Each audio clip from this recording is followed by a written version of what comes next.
Om Swastiastu. Perkenalkan, nama saya Deborah Ayu Jessica Putri, saya dari kelas 12 MIPA 2 nomor absen 4. Di sini saya akan mempresentasikan tentang revolusi hijau. Pengertian revolusi hijau.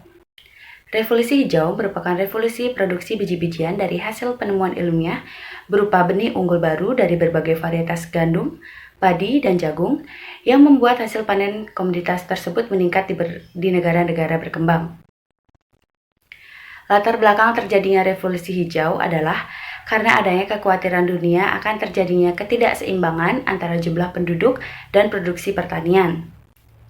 Gagasan mengenai revolusi hijau bermula dari hasil penelitian dan tulisan seorang ilmuwan bernama Thomas Robert Malthus yang berpendapat bahwa masalah kemiskinan dan kemelaratan adalah masalah yang tidak bisa dihindari oleh manusia.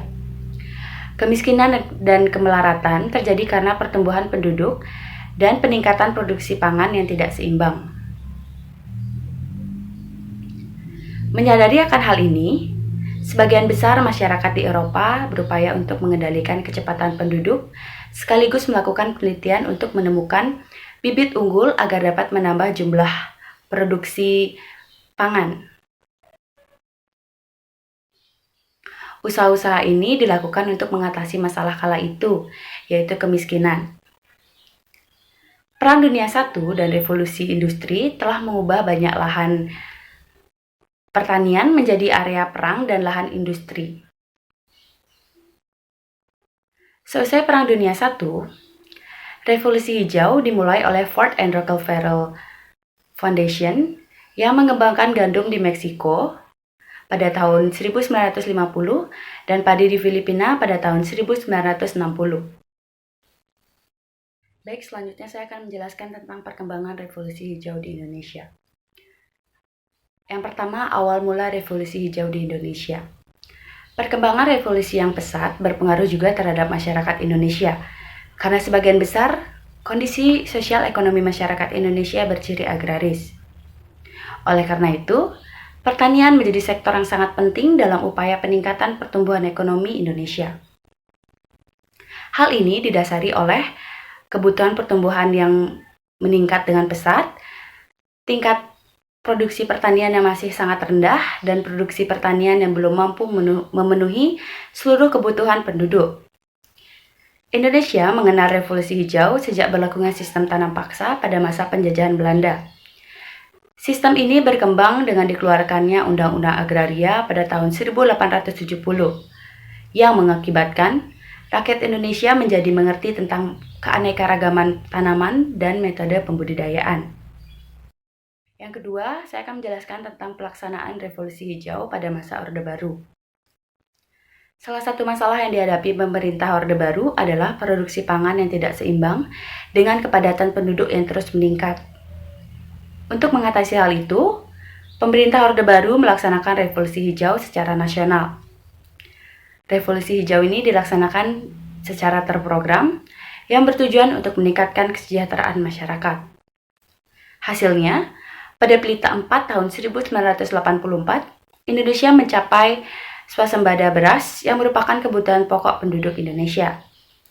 Para petani berhasil meningkatkan produksi lebih dari 25,8 juta ton pada tahun 1984. Keberhasilan ini menjadikan Indonesia mendapatkan penghargaan dari FAO. Di Indonesia, revolusi hijau dilakukan dengan metode sebagai berikut. Yang pertama ada ekstensifikasi pertanian, yaitu metode untuk meningkatkan produksi pertanian dengan cara melakukan perluasan areal pertanian. Yang kedua ada intensifikasi pertanian, yaitu metode meningkatkan produksi pertanian melalui penggunaan bibit unggul, pupuk kimia, perbaikan saluran irigasi, obat, dan pestisida pemberantas hama. Yang ketiga ada diversifikasi pertanian, yaitu metode meningkatkan produksi pertanian dengan cara melakukan penganekaragaman tanaman pertanian. Dan yang keempat, ada mekanisasi pertanian, yaitu metode meningkatkan produksi pertanian dengan cara menggunakan alat-alat modern dalam bidang pertanian. Tujuan dari revolusi hijau adalah untuk mengubah petani-petani gaya lama menjadi petani-petani gaya baru. Revolusi hijau telah berhasil memodernisasikan gaya lama untuk memenuhi industrialisasi ekonomi nasional. Perubahan ini dapat dilakukan melalui intensifikasi pertanian. Oleh karena itu, Institut Pertanian Bogor mempersiapkan 5 teknik pertanian yang disebut dengan panca usaha tani. Adapun unsur-unsur panca usaha tani antara lain: 1. Pemupukan yang teratur. 2. Pemberantasan hama secara intensif. Ketiga, pemilihan bibit unggul atau varietas unggul. Yang keempat, pengolahan tanah yang baik. Dan yang terakhir, yaitu pengairan atau irigasi.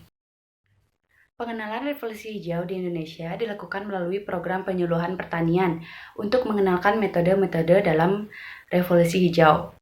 Program penyuluhan itu disebut dengan Bimas Gotong Royong yang ditetapkan pada awal Pelita 1. Melalui program ini, pemerintah menunjang partisipasi para petani dengan cara sebagai berikut. Yang pertama yaitu menyediakan fasilitas dan kebutuhan petani sebagai produsen padi. Dan yang kedua ada untuk menambahkan pendapatan para petani dengan jalan menaikkan harga padi pada tingkat yang memadai. Saya akan menjelaskan tentang dampak revolusi hijau di Indonesia. Revolusi hijau dapat memberikan dampak positif maupun negatif. Dampak positifnya antara lain, yang pertama, revolusi hijau dapat meningkatkan pendapatan petani.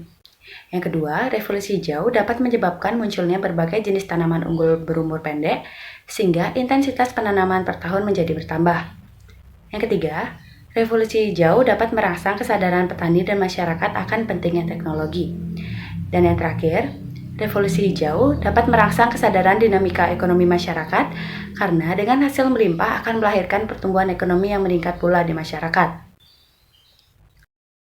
Selanjutnya, dampak negatif dari revolusi hijau antara lain, yang pertama, pengaruh ekonomi uang di dalam berbagai hubungan sosial di daerah pedesaan semakin kuat. Yang kedua, ketergantungan pada pupuk kimia dan zat kimia pembasmi hama juga berdampak pada tingginya biaya produksi yang harus ditanggung petani. Yang ketiga, sistem bagi hasil mengalami perubahan. Sistem panen secara bersama-sama pada masa sebelumnya mulai diganti dengan sistem upah. Akibatnya, kesempatan kerja di pedesaan menjadi berkurang. Yang terakhir, peningkatan produksi pangan tidak diikuti oleh pendapatan petani secara keseluruhan karena penggunaan teknologi yang modern hanya dapat dirasakan oleh petani kaya saja. Sekian presentasi saya tentang revolusi hijau. Saya akhiri dengan Parama Santi. Om Santi Santi Santi Om.